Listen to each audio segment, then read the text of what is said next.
देखिए पढ़ते हैं पिछला वाली 5 पार्ट के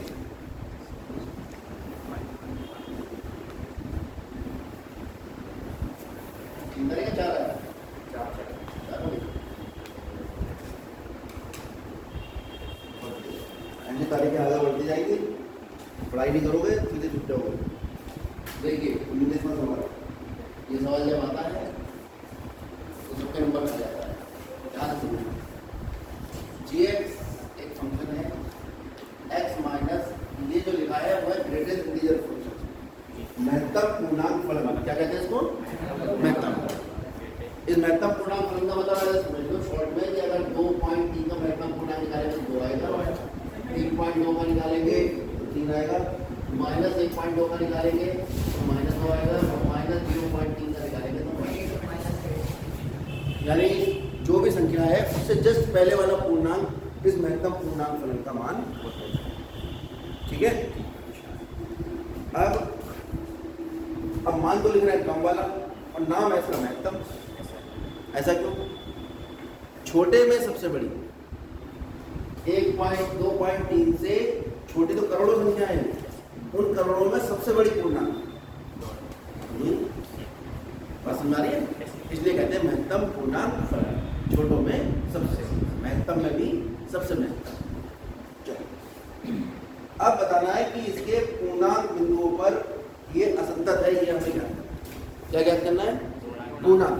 दुनिया का कोई भी पूर्णांक है, अगर उसमें से कुछ घटाओगे, अगर ये पूर्णांक a है तो वो a माइनस h हो गया, और कुछ जोड़ोगे इससे अगली वाली जो संख्या है a+1 होगी, और इससे पहले वाली जो संख्या है वो h का मान लगभग 0 के बराबर है, धनात्मक संख्या। तो a माइनस किया तो a से छोटी, a से छोटा पूर्णांक कौन सा है? a माइनस h प्लस के a प्लस किया h, a प्लस h तो उससे बड़ी हो गई, उससे बड़ी वाली संख्या कौन सी होगी? a plus. बात समझ में आ गई? अब मैं इसको केवल पूर्णांकों में ज्ञात करूं। माना हमने मान लिया a बिलोंग टू i, जैसे अब ये धनात्मक ऋणात्मक है, ये भी फर्क डालेगा। ठीक है, तो हम दो कैटेगरी ले लेते हैं। If a greater then a को धनात्मक मान के अगर हम LHS RHS निकालते हैं तो क्या होगा? अगर हम a को धनात्मक मान रहे हैं और LHS निकालें at x equal to a तो निकल कर आएगा limit h tends to 0 f a minus. ठीक है, उसे fx में मान डालते हैं, a minus h minus greater integer a minus h, और लिमिट क्या चलेगी इसमें? h टेंड्स टू 0, तो लिमिट है हमारी h a माइनस। यहां देखिए a माइनस h a से a माइनस h से छोटा। अब आप ये बताइए a कैसा है? धनात्मक।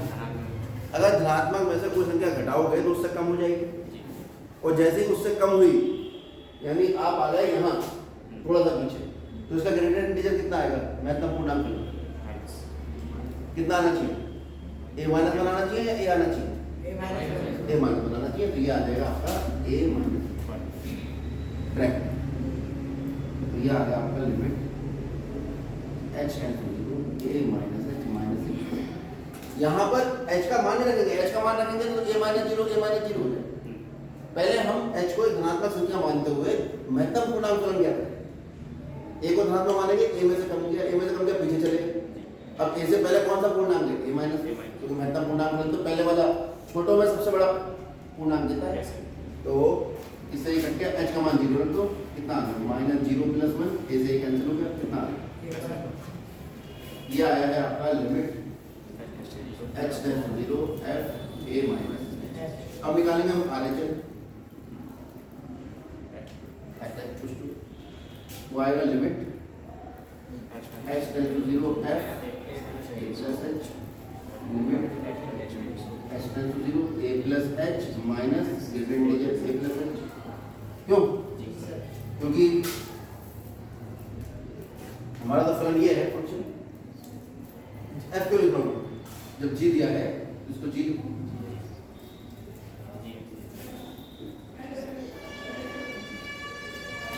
अब देखो a प्लस h हो गया a से ज्यादा, तो इसका ग्रेडियंट इंटीजर निकालो तो कितना आएगा?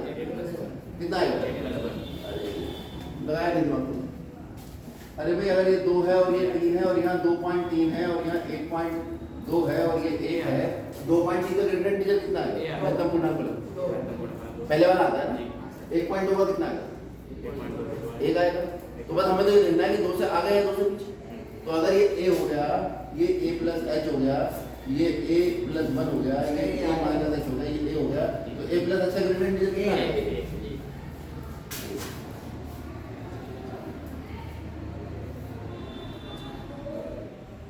a से a कैंसिल हो गया, h का मान 0।